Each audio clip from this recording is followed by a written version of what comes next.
Good evening. I am so honored to be introducing inductee Dave Cleveland. Dave's influence and impact in the Twin Cities business community is certainly Hall of Fame worthy. Because under Dave's leadership, Riverside Bank had the reputation as the go-to bank if you were an entrepreneur with a great product, management team, and business plan who just needed to find a banker who would give you a chance. The list of businesses is impressive, including D'Amico & Sons, Summit Brewing, Select Comfort, Devani's, the Center for Diagnostic Imaging, CNS Breathe Right, Brits Pub, Spine Tech, Brighton Development, and on and on. These companies have grown or been acquired, and bankers are competing for their business.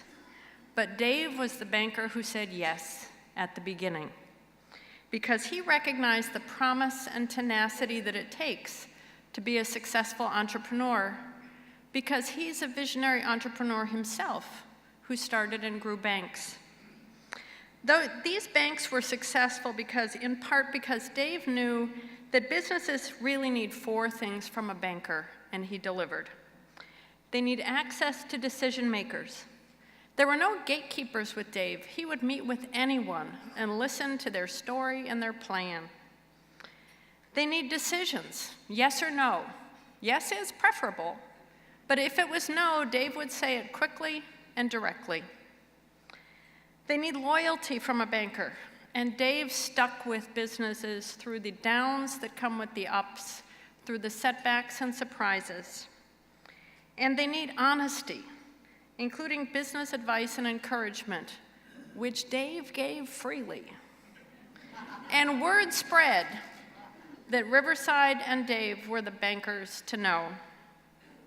Fortunately for me and many others who made a career at Riverside, Dave used the same approach to hiring and developing his team of bankers. I met Dave over 35 years ago when I was working for a small nonprofit in Minneapolis, trying to keep the doors open and the overdrafts covered. He trusted me and believed in me the same way he did the entrepreneurs. He listened to me, he coached me in business, and eventually he hired me at the bank. He had a knack for hiring smart, young, capable people and giving us room to grow, take on responsibilities and authority, and develop as leaders. He was accessible, loyal, generous, and launched the careers of many banking and business leaders, many of whom are here tonight. But in return, Dave expected a lot from the entrepreneurs and his employees. He expected the same honesty and loyalty, and he expected everyone to work very hard. He wanted to know what time the entrepreneurs got to work in the morning. He wanted to know what car they drove. If you were a startup business, you better not drive a fancy car. And he expected his bank officers to work hard for their customers and to give it their all. His banking formula worked well, and Riverside Bank grew its reputation, grew its deposits, grew its profitability, and he got recognition from the city of Minneapolis, from the SBA, and from others. And it was fun. And after the sale of the bank, Dave has continued to give back to the community in many ways. His commitment to the Minnesota Cup is particularly important because it demonstrates how much he loves entrepreneurs, and he still loves reading the business plans, meeting the entrepreneurs, and awarding the grand prize every year. So I am so pleased to introduce you to the banker who believed in us all, Dave Cleveland.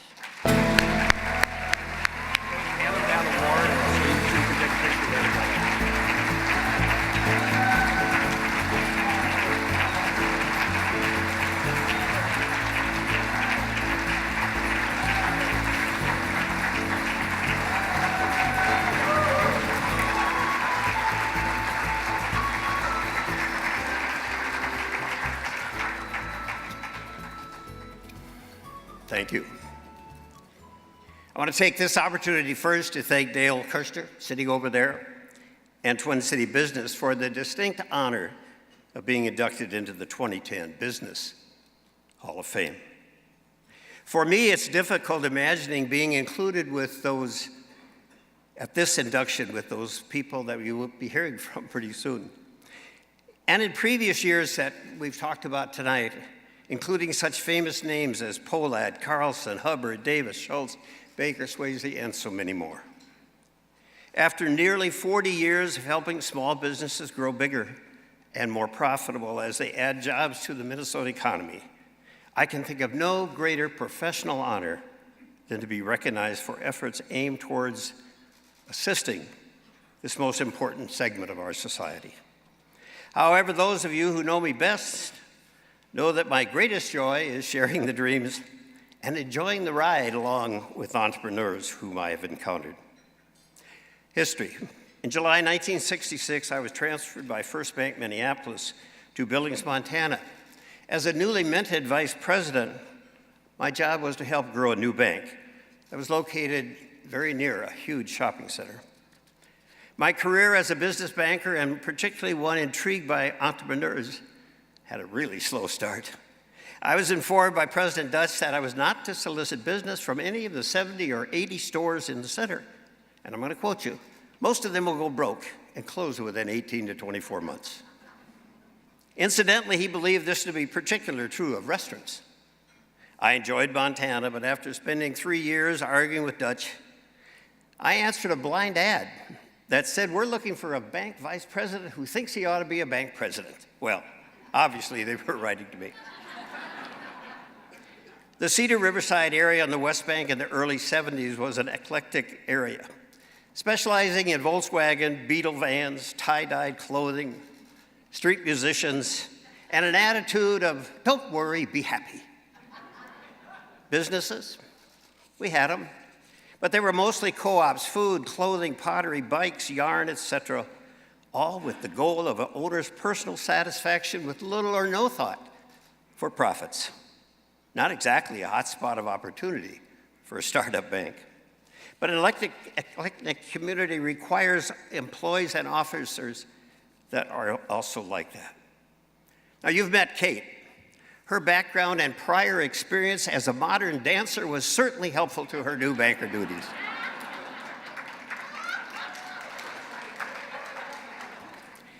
With traditional bankers not up to the challenges, I searched for and found fun-loving, but hard-working, can-do loan officers that were trained not by bankers, but by finance companies. Both Bruce and Mike fit like gloves for the difficult job of keeping the bank in balance and following the required regulations by the Fed, the FDIC, the state, and whoever else. We found Gwen. Gwen is a recent, when I say recent, I'm talking about 2 days. Gwen, a recent high school graduate from all places, Griegela, Minnesota. So the 5 of us worked together, played together, and together enjoyed the reputation of and the success of Riverside Bank for very nearly 25 years. We remain close friends to this day. Believe me when I say they are the reason I'm standing here tonight. During the first 12 years, we enjoyed better than average peer growth in assets, profits, and capital. We had fun. We enjoyed each other and our customers. However, I knew that our directors and fellow officers wanted additional challenges and opportunities for personal and for business growth. We believed that our biggest challenge was in bringing bank prospects to our West Bank area. And as a matter of fact, to the same building Northwest Bank had abandoned 14 years before. Saturday, August 29th, 1987, was the red letter day for Riverside Bank. As the directors and senior officers met that Saturday on off-site to develop a strategic plan for Riverside Bank's future.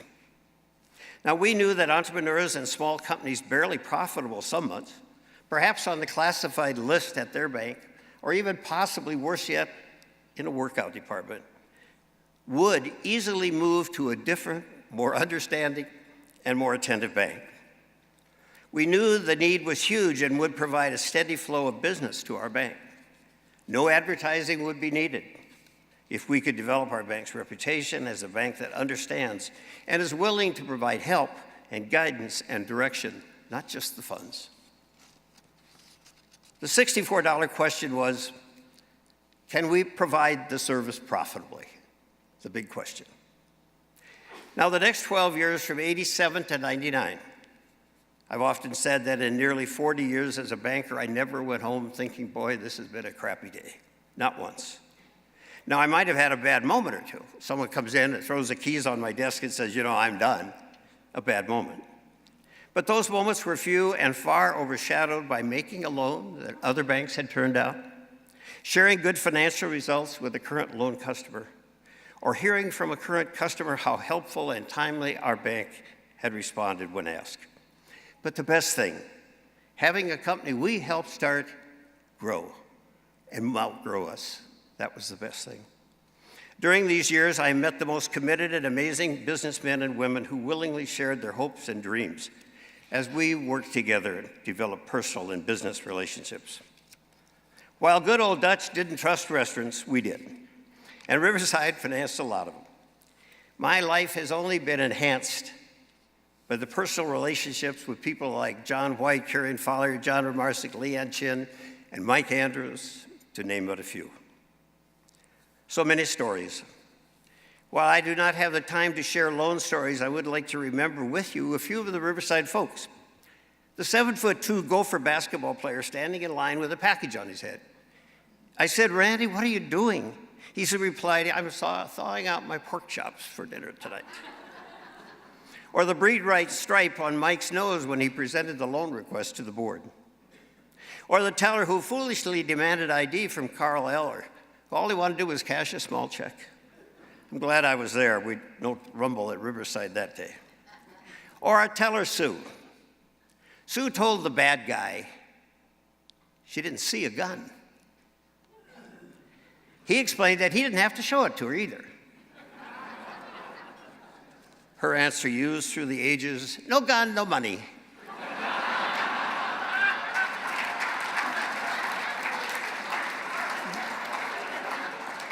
And he grabbed his paper note that he'd passed to her out of her hand and took it over to another bank. I won't mention the name. It was a more attentive bank, and they took care of it.